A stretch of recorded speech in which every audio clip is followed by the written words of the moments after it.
नमस्कार मित्रांनो, स्वागत आहे तुमचं आपल्या चॅनलवर। आज आपण महाराष्ट्र सरकारच्या आदिवासी विकास विभागाकडून सुरू करण्यात आलेल्या एका अतिशय महत्त्वाच्या आणि उपयुक्त योजनेबद्दल सविस्तर माहिती घेणार आहोत। या योजनेचे नाव आहे राणी दुर्गावती आदिवासी महिला सक्षमीकरण योजना। ही योजना खास राज्यातील आदिवासी महिलांना सामाजिक, आर्थिक आणि शैक्षणिकदृष्ट्या सक्षम बनवण्यासाठी सुरू करण्यात आली आहे। या योजनेचा मुख्य उद्देश म्हणजे आदिवासी महिलांचे संपूर्ण सामर्थ्य विकसित करणे। अनेक वेळा आर्थिक अडचणींमुळे आदिवासी महिलांना शासकीय योजनांचा लाभ घेता येत नाही, कारण त्या योजनांमध्ये लाभार्थ्यांना स्वतःचा हिस्सा भरावा लागतो। हाच अडथळा दूर करण्यासाठी महाराष्ट्र शासनाने ही विशेष योजना सुरू केली आहे। या योजनेअंतर्गत आदिवासी महिलांना शिक्षण, आरोग्य, रोजगार, स्वयंरोजगार, उत्पन्न वाढीच्या योजना आणि कौशल्य विकासासाठी आर्थिक मदत दिली जाणार आहे। या योजनेचा सर्वात मोठा आणि महत्त्वाचा फायदा म्हणजे लाभार्थी हिस्साची संपूर्ण रक्कम शासनाकडून दिली जाणार आहे। म्हणजेच ज्या योजनांमध्ये लाभार्थ्यांना स्वतःचे पैसे भरावे लागतात, त्या रक्कमेसाठी आता आदिवासी महिलांना पैसे भरावे लागणार नाहीत। वैयक्तिक योजनेसाठी कमाल 50,000 रुपयेपर्यंत तर 2 किंवा अधिक महिलांनी एकत्र येऊन सामुदायिक योजना राबवली असल्यास 7,50,000 रुपयेपर्यंत आर्थिक सहाय्य या योजनेतून दिले जाणार आहे। या योजनेअंतर्गत महाराष्ट्र शासनाने आदिवासी महिलांना विविध शासकीय योजनांचा लाभ घेण्यासाठी लाभार्थी हिस्सा भरण्यासाठी आर्थिक मदत देण्याचा निर्णय घेतला आहे। अनेक योजनांमध्ये महिलांना स्वतःचा काही हिस्सा भरावा लागतो, पण तो भरता न आल्यामुळे त्या योजनांचा लाभ मिळत नाही। हीच अडचण दूर करण्यासाठी ही योजना सुरू करण्यात आली आहे। चला तर पाहूया, या योजनेअंतर्गत नेमक्या कोणकोणत्या योजनांसाठी मदत मिळणार आहे आणि त्या मदतीचा स्वरूप काय आहे। पहिली आहे ई पिंक रिक्षा योजना। या योजनेअंतर्गत महिलांना रोजगारासाठी ई रिक्षा देण्यात येते। ई रिक्षाची एकूण किंमत सुमारे 4 लाख रुपये असते, ज्यामध्ये बँक कर्ज, शासकीय अनुदान आणि लाभार्थी हिस्सा असा खर्च विभागलेला असतो। आदिवासी महिलांनी जर या योजनेसाठी अर्ज केला तर त्यांना भरावा लागणारा लाभार्थी हिस्सा कमाल 50,000 रुपयेपर्यंत राणी दुर्गावती आदिवासी महिला सक्षमीकरण योजनेतून शासनाकडून दिला जातो। त्यामुळे महिलांना स्वतःचे पैसे न भरता रिक्षा घेऊन रोजगार सुरू करता येतो। दुसरी योजना म्हणजे शेळी, मेंढी गट वाटप योजना। या योजनेत आदिवासी महिलांना 10 शेळ्या, 1 बोकड किंवा 10 मेंढ्या, 1 नर मेंढा असा गट दिला जातो। या गटासाठी शासन अनुदान देते, मात्र उरलेला काही हिस्सा लाभार्थ्याला भरावा लागतो। राणी दुर्गावती योजनेअंतर्गत पात्र आदिवासी महिलांच्या बाबतीत हा लाभार्थी हिस्सा, वाहतूक खर्च आणि विम्याचा काही भाग मिळून 50,000 रुपयेपर्यंतची रक्कम शासनाकडून दिली जाते। त्यामुळे पशुपालन व्यवसाय सुरू करणे महिलांसाठी सोपे होते। तिसरी योजना आहे 2 गायी किंवा 2 म्हशींचा गट। या योजनेत महिलांना 2 देशी किंवा संकरित गायी किंवा 2 म्हशी दिल्या जातात। यासाठी साधारणपणे 75% शासन अनुदान असते आणि 25% हिस्सा लाभार्थ्याला भरावा लागतो। आदिवासी महिलांनी जर या योजनेसाठी अर्ज केला तर त्यांना भरावा लागणारा हा 25% हिस्सा कमाल 50,000 रुपयेपर्यंत राणी दुर्गावती योजनेतून भरून दिला जातो। त्यामुळे दूध व्यवसाय सुरू करण्यासाठी महिलांना मोठी आर्थिक मदत मिळते। चौथी योजना म्हणजे कुक्कुटपालन योजना। या योजनेत कुक्कुटपालनासाठी तलंग गट किंवा 100 दिवसीय कुक्कुट पिल्लांचे गट दिले जातात।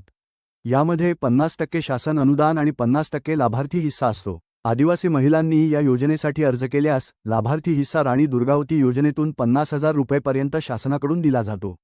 त्यामुळे कुक्कुटपालन व्यवसायासाठी स्वतःचे पैसे गुंतवावे लागत नाहीत। पाचवी योजना आहे बिरसा मुंडा कृषी क्रांती योजना। या योजनेत आदिवासी शेतकऱ्यांना आणि महिलांना विहीर खोदकाम, जुनी विहीर दुरुस्ती, सोलार पंप, विद्युत पंप, शेततळे, ठिबक व तुषार सिंचन, पाईपलाईन अशा अनेक बाबींवर मोठ्या प्रमाणात अनुदान दिले जाते। या योजनांमध्ये काही ठिकाणी लाभार्थी हिस्सा असतो। राणी दुर्गावती योजनेअंतर्गत पात्र आदिवासी महिलांच्या बाबतीत हा लाभार्थी हिस्सा 50,000 रुपयेपर्यंत शासनाकडून दिला जातो। त्यामुळे शेतीसाठी आवश्यक सुविधा मिळवणे सोपे होते। सहावी योजना आहे सोलार पंप, विहीर आणि शेततळे। सोलार पंप, विहीर खोदकाम किंवा शेततळे यांसारख्या योजनांमध्ये शासन मोठ्या प्रमाणात अनुदान देते, पण तरीही काही खर्च लाभार्थ्याला करावा लागतो। आदिवासी महिलांनी जर या योजनांचा लाभ घ्यायचा असेल तर तो स्वतःचा खर्च राणी दुर्गावती आदिवासी महिला सक्षमीकरण योजनेतून 50,000 रुपयेपर्यंत भरून दिला जातो।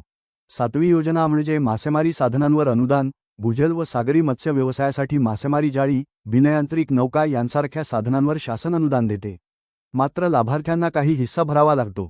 पात्र आदिवासी महिलांच्या बाबतीत हा लाभार्थी हिस्सा वैयक्तिक स्वरूपात 50,000 रुपयेपर्यंत आणि सामुदायिक स्वरूपात 7,50,000 रुपयेपर्यंत राणी दुर्गावती योजनेतून दिला जातो। आठवी योजना आहे वैयक्तिक योजना। स्वयंरोजगारासाठी शिवण मशीन, ब्युटी पार्लर सुरू करण्याचे साहित्य, चहा स्टॉल, भाजीपाला विक्री stall, Xerox, typing centre, bakery, नाश्ता सेंटर अशा व्यवसायांसाठी लागणारा स्वतःचा हिस्सा भरावा लागतो। हा लाभार्थी हिस्सा 50,000 रुपयेपर्यंत शासनाकडून दिला जातो, ज्यामुळे आदिवासी महिलांना छोटा व्यवसाय सुरू करता येतो। नववी योजना आहे बचत गट व सामुदायिक योजना। आदिवासी महिला बचत गटांनी जर एकत्र येऊन मसाला कांडप मशीन, आटा चक्की, पाणी विक्री केंद्र, दूध संकलन केंद्र, सामुदायिक उद्योग सुरू करायचा असेल तर त्यासाठी लागणारा स्वतःचा हिस्सा 7,50,000 रुपयेपर्यंत राणी दुर्गावती योजनेतून दिला जातो. त्यामुळे महिला गटांना मोठ्या प्रमाणावर रोजगाराच्या संधी उपलब्ध होतात. या योजनेचा लाभ घेण्यासाठी अर्जदार महिला महाराष्ट्र राज्याची रहिवासी असणे आवश्यक आहे.